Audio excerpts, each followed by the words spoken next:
So, bro, how's things going? Things are going lovely. Slightly to the left, but we're good. How are you? What's that? Yeah, I'm doing okay. I'm doing okay. Um, Welcome everybody to the Lenko show. We are back again with another episode. We are on episode number 124 now, and the theme for today is get wintered. All right, so great time for you to go onto dryrobe.com and get your dry robe now to get wintered. So, I've actually needed it in a slightly different fashion at the minute. The my Unfortunately, my best mate, my little pooch, well, he's not a little pooch, the doggy woggy. He's not been very well at the minute, so he's on loads of medication. He's on some steroids, not like test or anything like that. He's not getting massive. He's on some steroids to get better, and he's on some painkillers. And unfortunately, that means that he's been thrown out of his routine, should we say? We're going to the bathroom. So he's been waking up in the middle of the night. I've been going down, or Fiona's been going down. I've Have I been going down more? I don't know. It's not a contest. Anyway, would be essentially be standing around outside waiting for him to do his business and just been wrapping myself up in that, keeping as warm as possible. It's not necessarily the primary use of a dry robe, but it is very, very useful in that context. I would recommend if you are out training outdoors over winter, if you're going to be out exploring, doing various things like that, even if you use it afterwards, just keep it in your car just to get warm, get wrapped up dead quickly after you finish, do that. It is 100% necessary.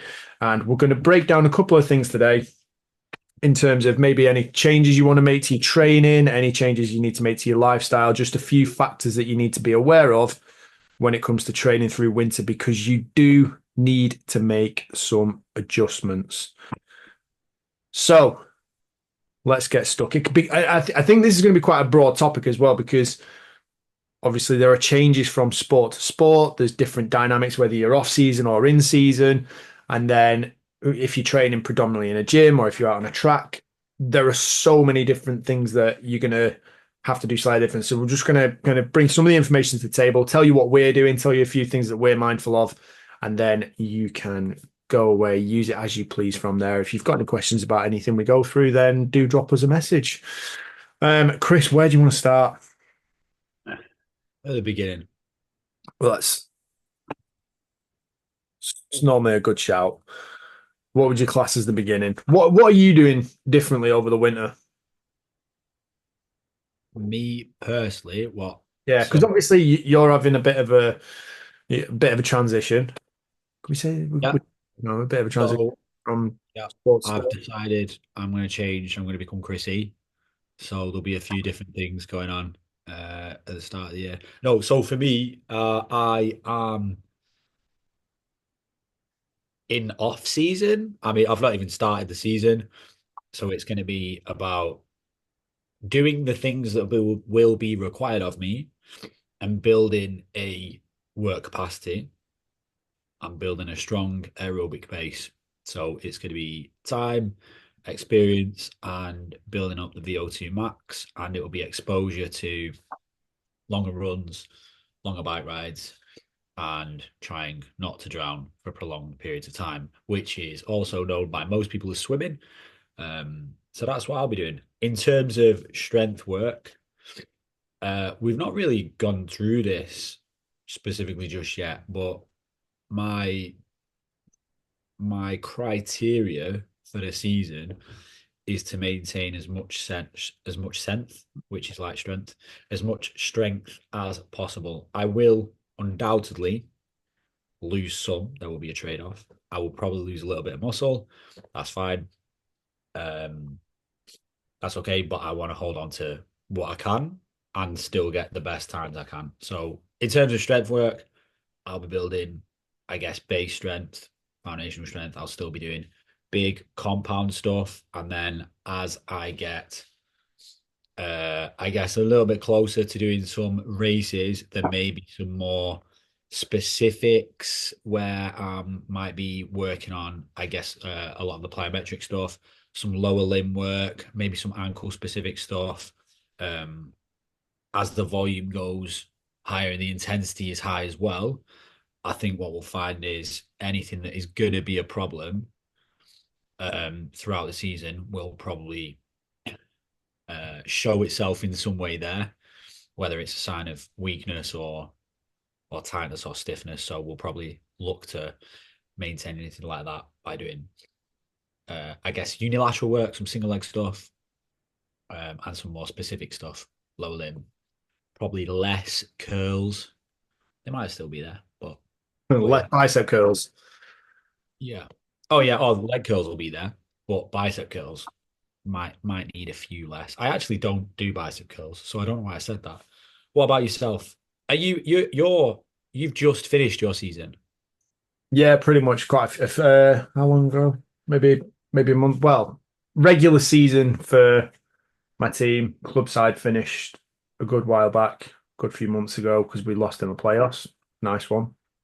But then we had two international games in the space of about 6 days, so that was pretty intense. And I don't like, to be honest, I felt like over the course of the 6 days there was nowhere near enough recovery, and there were a few things that we did that I think probably impeded us in terms of our ability to then actually be fresh and be recovered. So I think like there's always a learning curve, there's always a process to go through.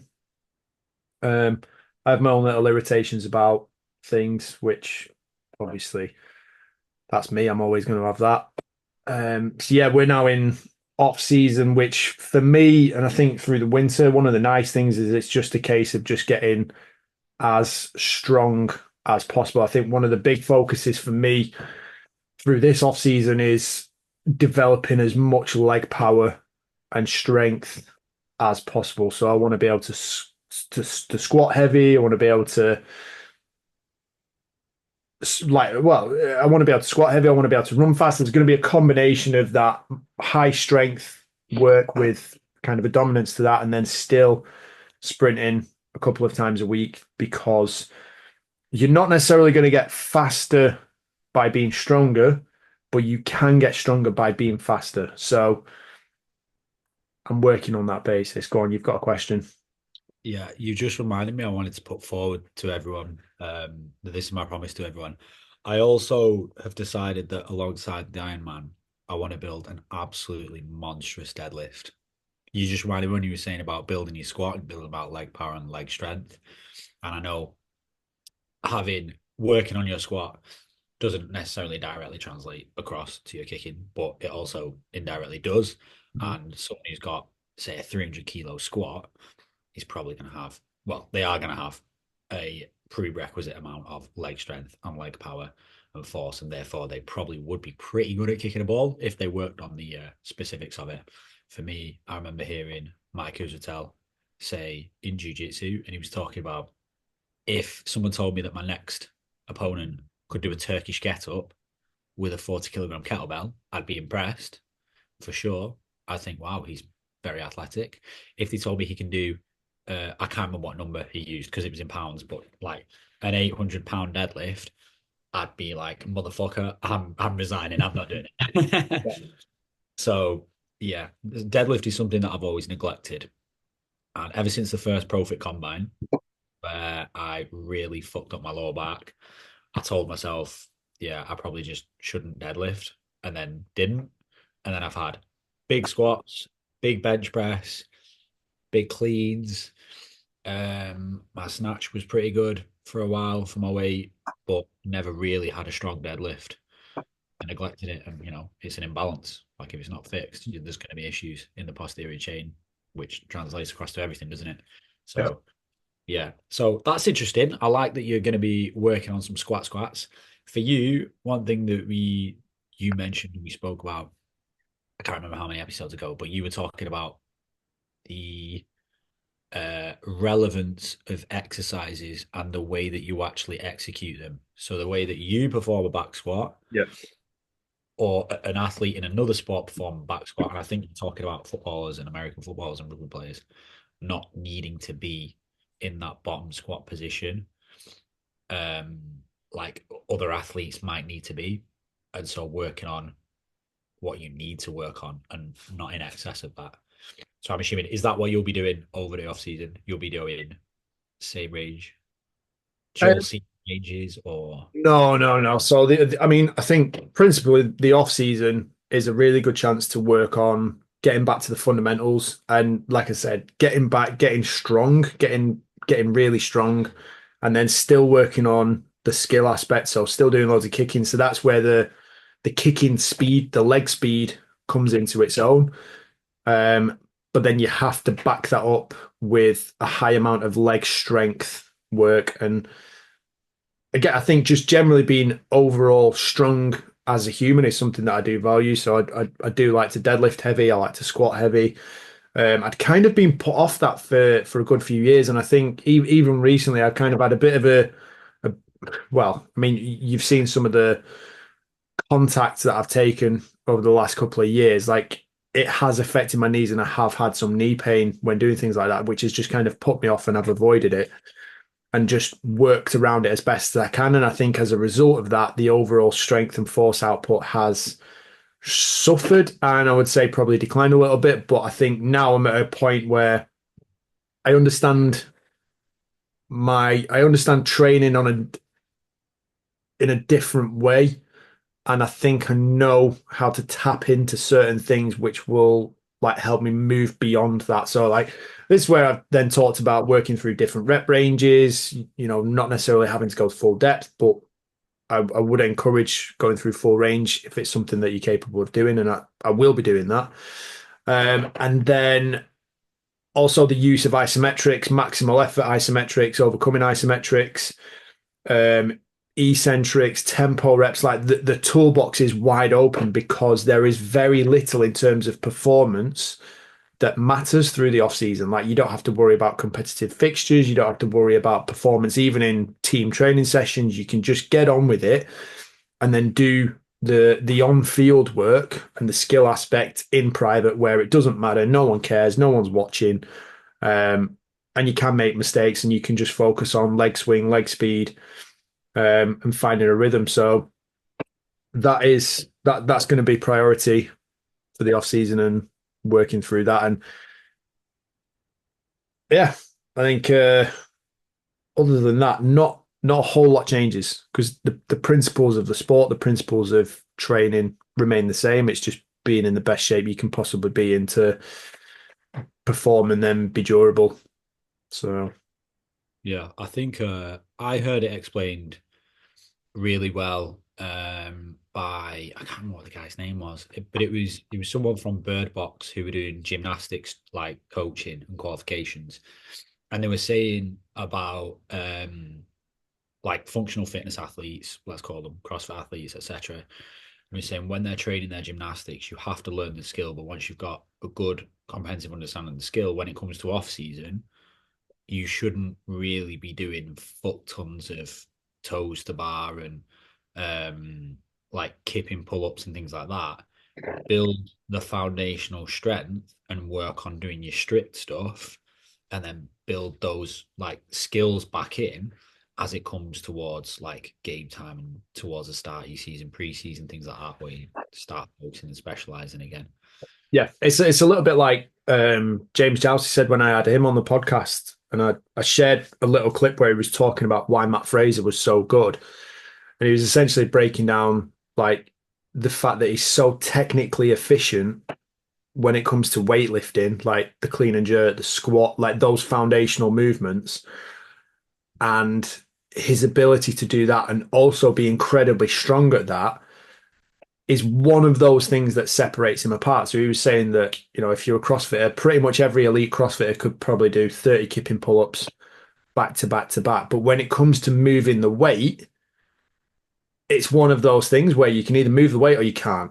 And if you can't move it, or if you struggle to move it, if you're not as technically efficient, someone else who can move it is more efficient and is generally stronger is going to then begin to separate themselves further and further and further. And the same can be said, I think, for elite sport across the board. If you are faster, that is a separation factor. But again, one of the other things I came across the other day was in um, rugby league, and I think it was a study. I can't even remember where I saw it, who said it. Let me just see if I screenshotted it.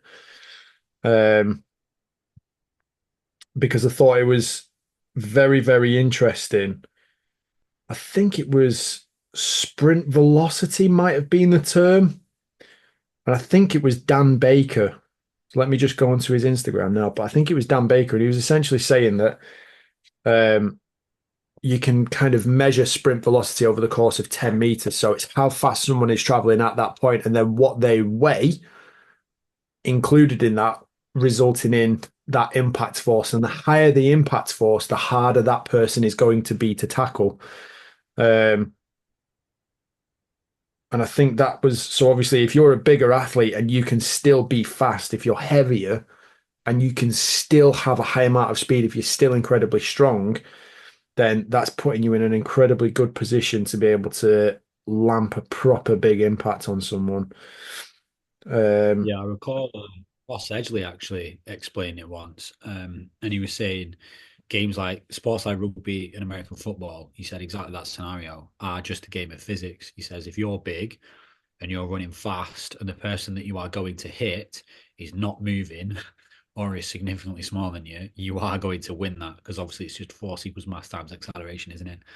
And he was describing it like that. That'd yeah. be an interesting way of looking at it while you were running at someone. So I've got it here. It's sprint momentum is the term. Sorry, it's not sprint velocity. It's sprint momentum. I don't know why I said sprint velocity. I'm reading a lot about force velocity at the minute, so it's coming from that. Um, but yeah, so this is where like he's found no difference in speed, but a big difference in sprint momentum. And then a few other researchers have gone and found the same thing, and I think he discussed it at the ASCA conference. Um, so now, and he goes on to say, like, so now everyone understands there is fast and heavy. And fast and heavy hurts a lot more when you try to tackle it, and also when that tackles you. So again, if we're talking about kind of positional profiling in American football and offense versus defense, typically your fast and heavy players will be your defensive players, or there will probably be a standout offensive player. I think there's a lot that goes into that positional selection because if you want to stop someone's momentum and tackle them, you have to be like it's going to help you by being a little bit bigger. I don't know if you remember the Germany game. I fucking threw an interception on a fake punt, and then the guy was running down the sideline, and I was like, don't get hurdled, number one, and then try and use the sideline to tackle him. And there was still quite a big lane between me and the sideline, so I had to kind of squeeze him in there a little bit. And I was like, I set my feet, and I'd got like no momentum because I was trying to shadow him and show him towards the sideline, and the guy just fucking like I don't know what position he actually played. Might could have been a linebacker. If he was a DB, then it's I mean, I'm only a kicker. I say I'm only a kicker. It's embarrassing, isn't it? But I remember putting myself in a position and like just thought, don't let the guy hurdle you. If you get run over, fuck it. It doesn't matter. It's already gone bad. It can't get much worse. Just don't let him score a touchdown. And I remember trying to make the tackle, and the guy just fucking bounced off me. And I think I managed to stay on my feet. But I remember for like days after that, I was like my neck, because I generally don't tackle anyone anymore. My neck, my head was just like ringing. And I was like, for fuck's sake. But like I'd got zero momentum. And that if I'd have been running, would have been a collision, that's for sure. I remember asking you about afterwards because I do recall you were planted, but you were still. Yeah. And I think he was I think he was probably relatively untouched to that point. So he was running at full flight. And if I don't really care how big you are or how strong you are, if you've got someone who is a relatively good athlete running at full tilt straight at you and you are not moving, you are in trouble. That's the only way to say it. So my best advice for anyone through the off season, if you're playing a contact sport and a collision sport, put on some mass and maintain your speed. Be someone who is fast and heavy. That will make you incredibly difficult to tackle. It'll make you incredibly difficult to deal with for the opposition. And more than that, like if you're able to maintain a relatively good amount of body composition, and keep your speed up, then coming through to the next season, you're going to be in really, really good shape. You'll be more resilient to any contact injuries. You'll generally be more durable because you'll have that foundational strength to cope with those external stresses. But yeah, that would be my advice for anyone listening through your off season. Still work on your skills, but put your focus on being fast and heavy. Yeah, what would you say to your football guys who might be sat there thinking, I don't know if anyone from Titans or GB would think like this, but I know a lot of people that I work with do. The crazy idea that if they put on mass, it will make them slower. What would you say to that? Prove it. Prove it. Go and sprint. I mean, when you say mass, it depends on how much. Like if you just sit around eating shit and you do get fat, then it is going to slow you down because you've not necessarily added any strength, and what you've done is add extra resistance to work against. So you might as well run in a weighted vest, and that's going to slow you down. But if you're able to maintain your strength, keep building on that, and like I said, maintain your body composition roughly, as long as it doesn't kind of skyrocket up, you'll be okay. And if you're still working on your speed, you'll be absolutely fine and you'll pack more of a punch. Like if you think when we're talking about, well, how much mass are you actually going to gain and how much is it actually going to slow you down? If you put on 10 kilos of fat, I don't know the numbers, but if you were to lose zero point 0.3 seconds over a 40-yard stretch, it's a relatively sizable chunk. You probably don't want to be going to those lengths. But if you're going to lose zero point 0.1 seconds and go from running a 4.6 to a 4.7 or 4.6 to a 4.65, but you've gained an extra few kilos, you're going to be harder to tackle.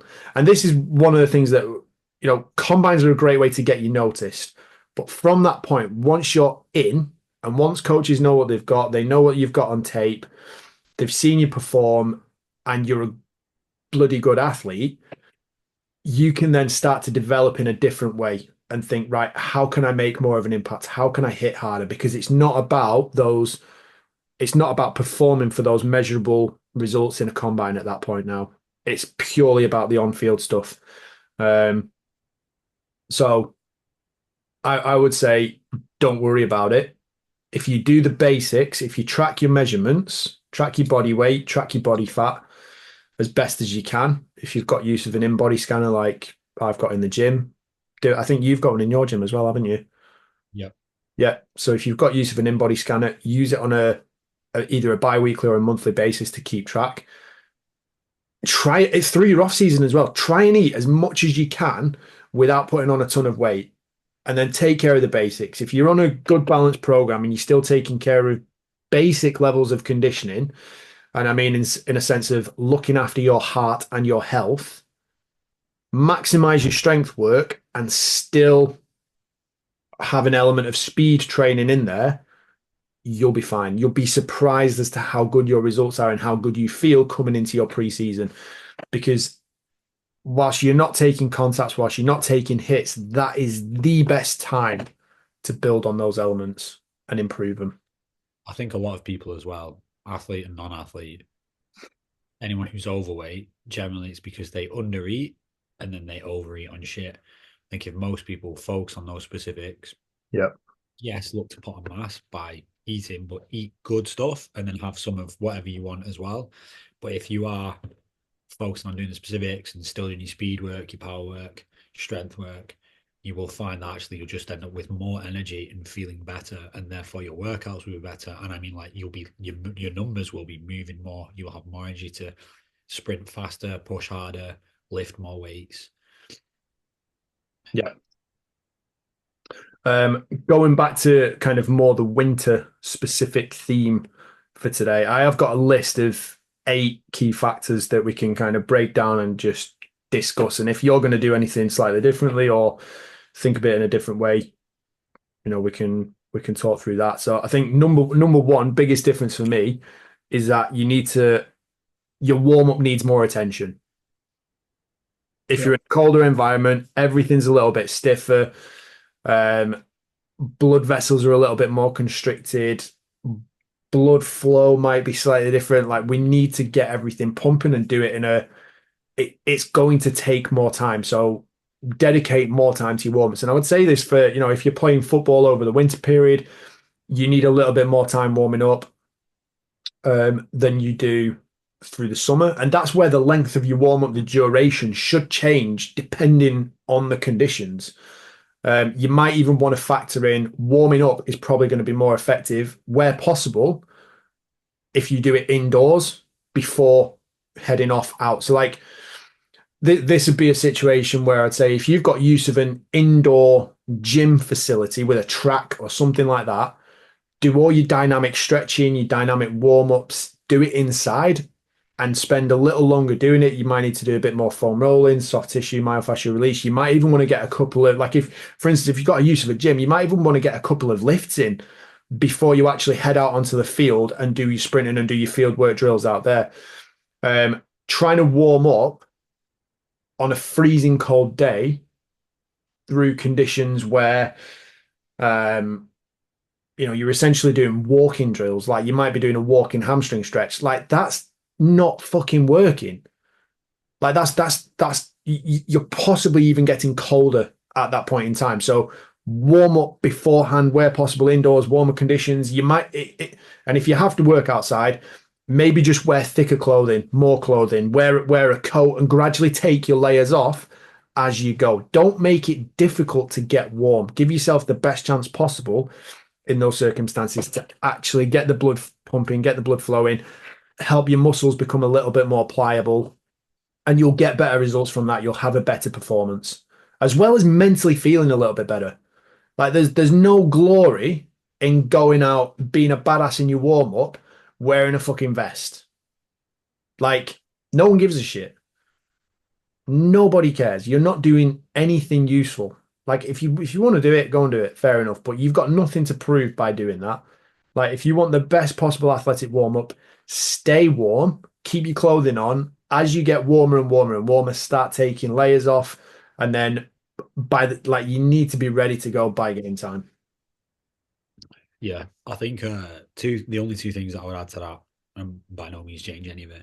I think it might have been Billy Billingham. There was like he was talking about SAS selection, and he said like you have to be hardened and endure the elements. So like not necessarily wearing a coat, but he said, but on the flip side, any idiot can fucking stand there in his t-shirt and get cold, and then he won't perform as well. Yeah. So it's like focus on doing the fucking basics. That's what you're trying to do. And I think the other thing as well for people to understand is warming up is not standing by the radiator and rubbing your hands together. I hope most people know this, but a lot of people in my experience don't. Warming up is raising your internal body temperature. Get your internal body temperature up and increase your heart rate. That's what you're trying to do. Switch everything on, switch on for your session. If you are sweating, that's probably a good start. Yeah. Increase blood flow, increase breathing rate, and if you can do those things, you'll be okay.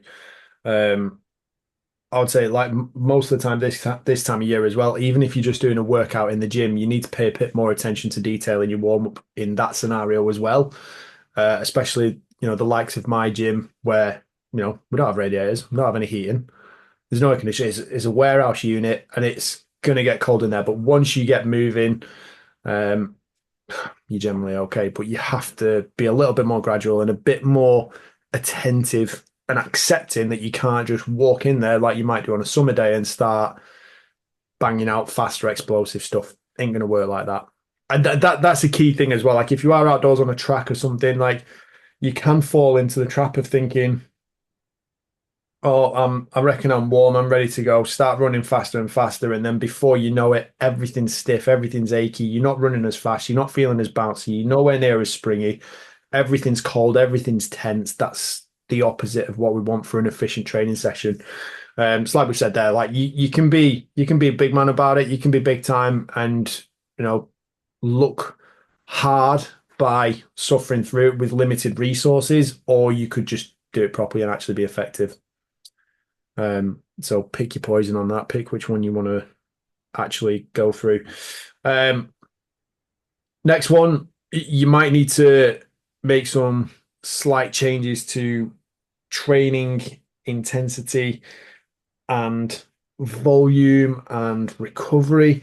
So I think typically reducing your volume on incredibly cold days, like if you are like focus on quality and don't just suffer out there for a long time. So like obviously if you're building strength and if you're in a cold gym, you're actually cooling down in between sets. You need to be mindful of that. So you might need to add little bits like just, in between sets of squats, just hop on a bike, keep your legs ticking over, keep the blood flow going.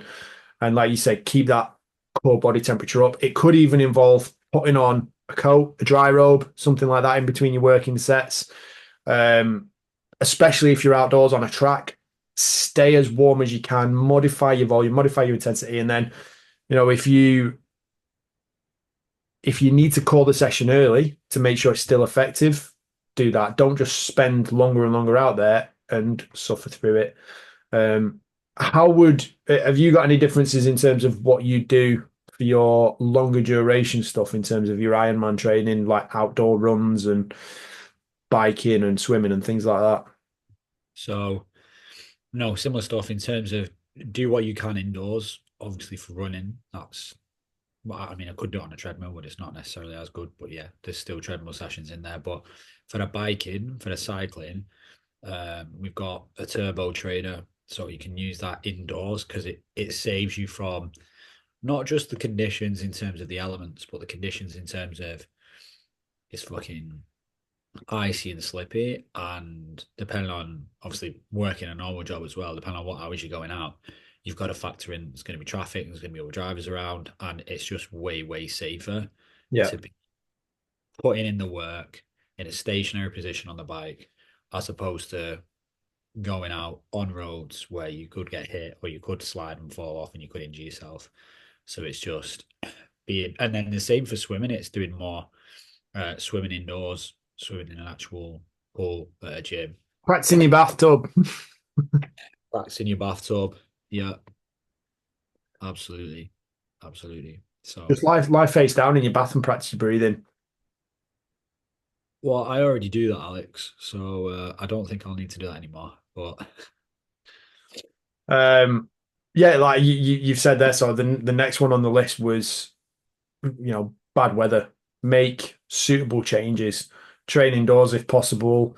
Like you said there, just adapt. If you're meant to be out biking and cycling, get on your turbo trainer, get in the gym and do it. Equally, if you're outdoors and running, especially if you're out road running, if the I mean like trail shoes, like make sure you've got grip. You don't want to be slipping and pulling stuff or causing yourself issues there because that sucks. I have tried running with my road running shoes on terrain that is certainly not desirable for that type of shoe. Zero grip, slipping and sliding, even walking the dog. He can pull me over at the best of times, let alone if I'm sliding around on mud. So make sure, just make like, oh, it's like childish, isn't it? Like, be sensible. Like, don't be silly. Make sure you've got the proper equipment. I think like, the SAS and the likes of the special forces, they would be the same. Like they wouldn't go and do something without the proper equipment just to be hard. yeah, the difference is like trying to be hard versus preparing appropriately and then having the appropriate intensity. Like if your session's designed to be really difficult, find a way to be able to do it to that required intensity. Like if you're trying to go on a run and you're slipping and sliding everywhere, you're probably not going to hit the pace that you need to be hitting. Your gait's going to be different. Yeah. Probably going to damage your hips, your knees, maybe your ankles. So the intensity might be there, but it's because you've been fucking dancing around for 45 minutes instead of actually doing what you need to do, which might be hitting a specific pace. Um, so yeah, be smart about it, be prepared, and focus on what the specific stimulus you are trying to achieve is, and how can you hit that specifically. Yeah, and the next one that I'd got was appropriate clothing. Wear layers again, like I mentioned. If you're warming up, have kit that you can. Even if you walk into the gym and you're wearing a coat, or if you're wearing a coat at the start, you warm up, like have things that you can gradually take off and put down to one side, and then make sure you've got some warm clobber to then go and put on afterwards, because that immediate recovery, you don't want to be sat there suffering and shaky. Do you remember when we were out, like obviously when we were kayaking and we'd been in the River Weaver multiple times and we sat there after a session, sat there in the car. I think we were told, like, put your heater on full whack, but have it blowing on your feet and not like on your face or your chest. Like that was the appropriate way to get warm. And obviously wrap yourself in as much warm gear, warm clothing as you possibly can to heat yourself up afterwards. So I think that's definitely a key one. And also, like, if you are outdoors and you're working outdoors, make sure you are visible, especially if you're off out running, biking. Like, give people a chance to see you, because people struggle at the best of times. People that, like, say people, like, I'm generalizing to everyone, but there are some seriously dopey people out there that don't pay any attention to anything. So make sure you can be. And the people who pay attention, they just don't give a fuck. Well, no, there's two different types. There are people that don't pay attention, and there are people that don't give a fuck. Then the people that don't give a fuck and don't pay attention are incredibly dangerous. That combo. Stay away from that. You think of anybody? Um, the next one, hydration. This is a big one, right? So obviously, regulating body temperature is a big thing. You're still going to be sweating. You're still going to be working hard. So you're still going to be losing fluids, losing electrolytes.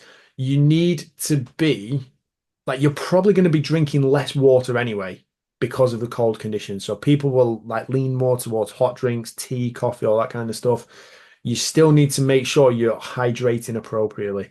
So I'd recommend get some electrolytes, bang them in your water, and again, make sure you're giving yourself the best chance to perform and you're not dehydrating yourself, especially if you're doing long endurance work. Yeah. And again, it's just common sense, isn't it? It's fuel yourself appropriately. Like, just because you're training and it's quite cold, don't think, well, I need to have a warm drink, otherwise I'm not drinking. Like, you're running low on calories or low on energy and low on hydration, have a drink. Yeah. Going in tandem with that nutrition, this is something that changes over winter anyway. Like seasonal food comes into play. We all get into the mode of kind of eating more high calorie snacks, high carb, high fats, goodies. Like all the good stuff comes along at once and you just kind of stuff yourself. This is where people tend to put on a, like, I'm going through my bulking phase over winter. You're just eating more. That's all you're doing. Like, don't declare it as bulking. You're just eating more. I Uh, saw something a few weeks ago and I forgot to talk to you about it, but it reminded me of you because you say, and I use this all the time with clients now, about eating like an adult instead of eating like a child. It said something like 80% of nutritional problems, which is obviously a made up statistic, but it's probably somewhere about there, if not higher. 80% or more of nutritional problems is just managing your emotional eating. And I think come winter, people aren't doing as much of the things that they normally do to fuck themselves up, like going out and getting pissed and having barbecues with the mates and all the other stupid shit people do in summer.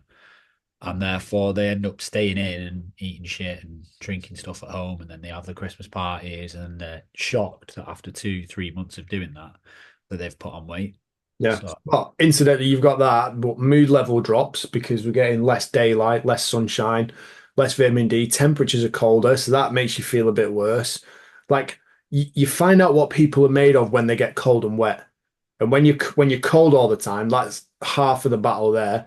Again, when you're not getting any daylight, if you're working in an office building or something like that with shit bright lights around you all the time, um, again, like it's going to put you in a bad mood. So then you eat more, you exercise less, you burn off less energy, you gain weight. That's the combination. There's no secret. That's what it is. So, um, yes, consider any sort of nutrition adjustments. You will actually also be burning off more calories whilst temperatures are lower, because it expends more energy to maintain blood temperature, blood pressure, etc.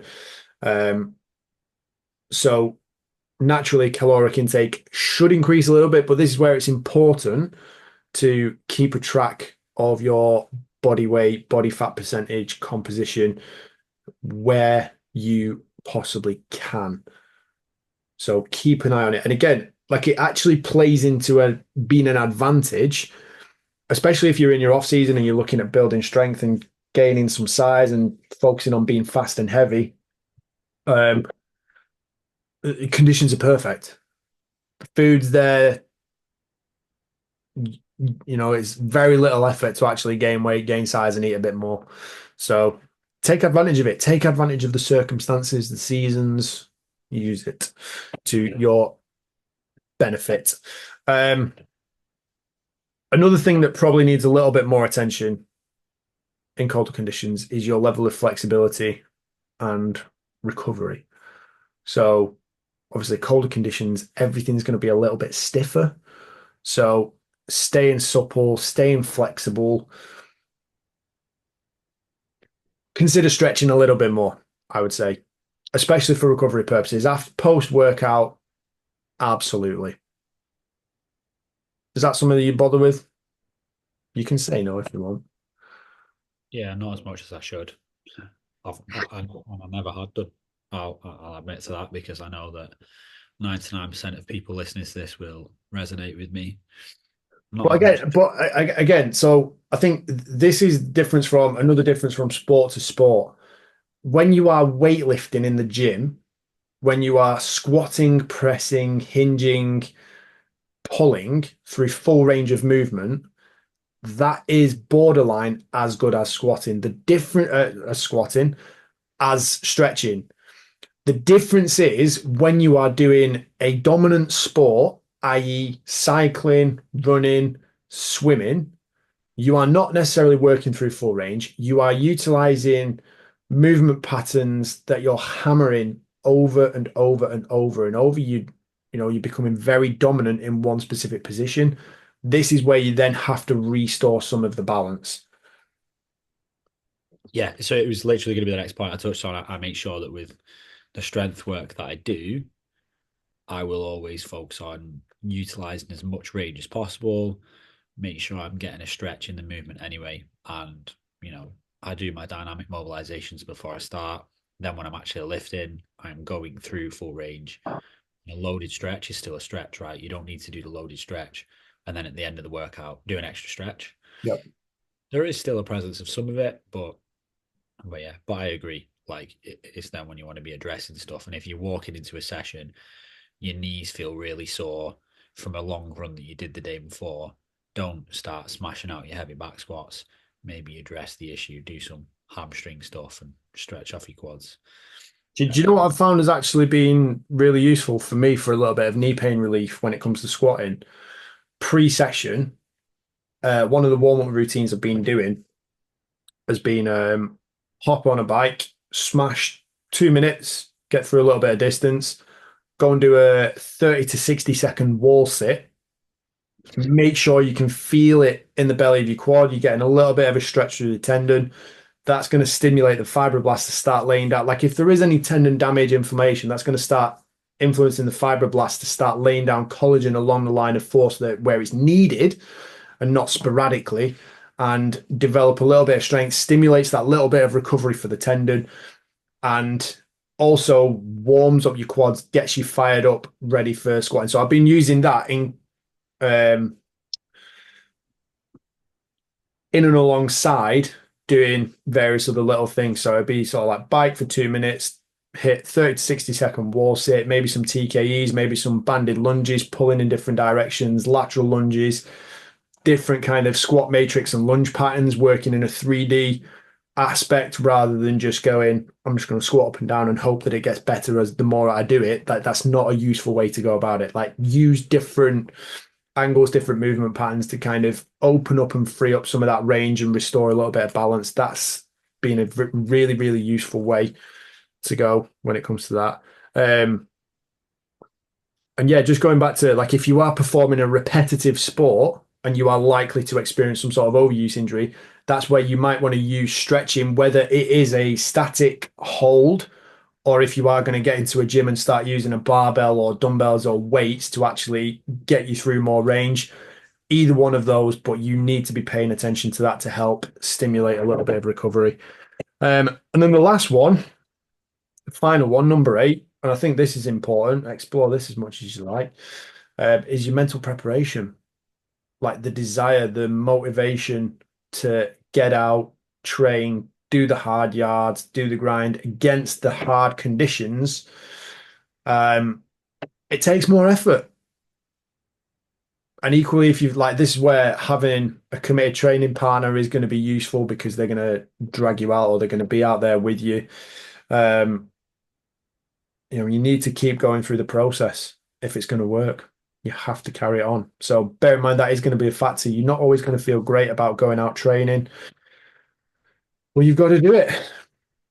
Yeah, and this time every single year it comes across. We talk about people get ill. It's colder. People are more susceptible to injuries. They're sadder. Their mood's lower. Like if you've made a commitment or you have a goal. Funnily enough, I was talking about this very thing with Ali about an hour ago. We were saying if you wrote down the excuse that you made every day and then read it back, maybe 2 years later or 5 years later, and you take a look and you go, oh yeah, I didn't do it on that day because my back was sore. Okay. I didn't do it the next day because my car windscreen was frozen. So I couldn't get there in time. Okay, what about the next day? Well, I didn't do it the next day because I'd got like a scratchy throat and I wasn't sure. I didn't want to spread that around.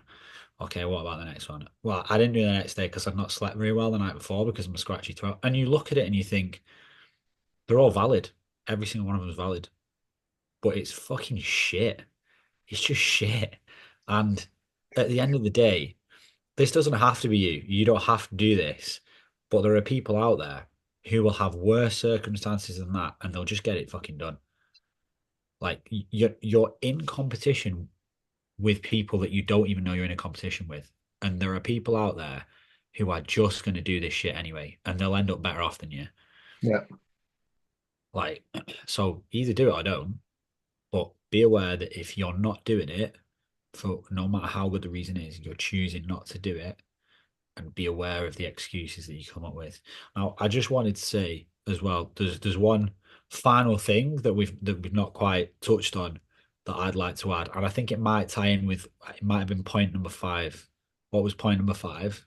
Number 5 was hydration. What was number 4? Number 4, shall I just run through the list and then you can pick it out? So, like, Good be a list. good little recap for everyone. So, number 1, warm up properly. Number 2, modify training intensity and volume according to conditions.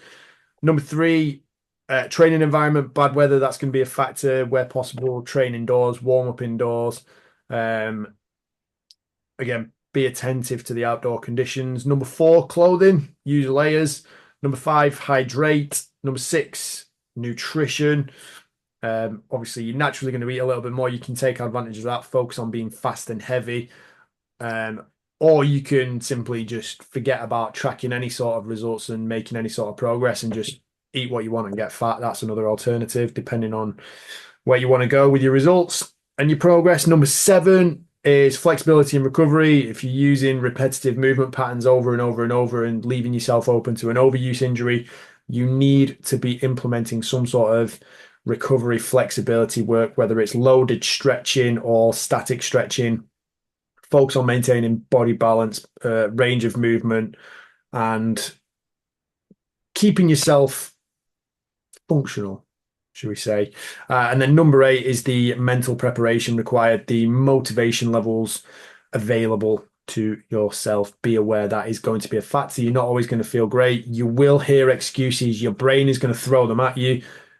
It's up to you to bat them away. And I would say to combat that, have a plan for what you're going to say. What is your self-talk, your internal dialogue when those thoughts come at you, because they will. And also the other additional level to this, I'm going to go into full on coaching mode now, but the other additional level to this is when you do get a thought and you do bat it away, you do fend it off, you follow through with what you said you were going to do, recognize it, pay attention to it, and reinforce it that that is a good thing, that is the desired behavior, that is resulted in a reward for you. So whatever it is, give yourself praise, give yourself credit, eat like an extra mince pie. I don't know, whatever is required, reinforce that pushing through and following through by doing the session, doing the hard yards has paid off and it will benefit you. Leave yourself feeling good about doing the right thing. Yeah. Say no more. Say no more. So what was your additional point? My additional point was to align with point number one of warming up properly and point number four of clothing use layers. People, now is the time to get your dry robes. Get yourself to dry robe. go and Get get them. go Wear and them. get a goddamn dry robe. Dryrobe.com for your dry robes. You reckon we put dry robe enough for this episode? Honestly, they're absolutely mint. You won't go back. You won't look back. You could go and get yourself a cheap shit alternative if you want. That feel free. Um, Absolutely not going to force you, but if you want to do it properly. Go and get yourself a goddamn dry robe. I want to leave you with a quote. When we're talking about the books that we're reading at the minute, we'll discuss your bookcase behind you in a second. But this is from my Habits That Make a Champion book, and it's a Michael Phelps quote, and I actually just landed on it a few seconds ago, and it works perfectly with what we've just been talking about. So Michael Phelps, quoting him, "I knew there were hundreds of thousands of kids doing the same thing, but I would do more than what anyone else was willing to do. That is what it takes. Do that." Yeah. For Michael Phelps. Tread in his footsteps and then make your own. Um, with regard, so the bookcase behind you, Chris, very very interesting. Which book on that bookcase is your favorite? Do you want to walk us through it? It looks like you've got some interesting selections up there. Which one? Yeah. Which So if we just hang on a minute, I think it's this one. Yeah. This one is uh,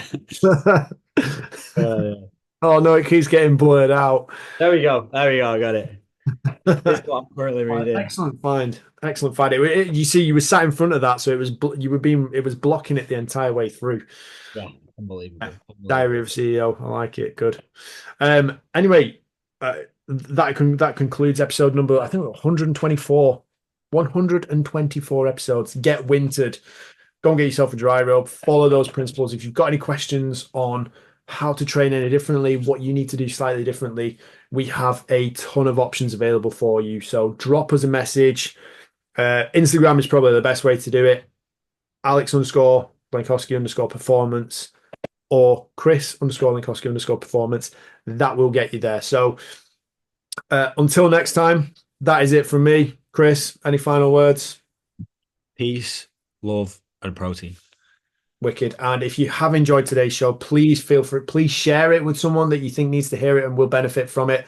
And if you have really enjoyed it, drop us a review, leave us a 5-star review on your podcast player, and help spread the word about proper training, elite training. We want to make elite training and doing things the right way more the norm, not just this fancy nonsense, quick fix BS. Let's do things the right way. Take care, guys, and we will speak to you again soon.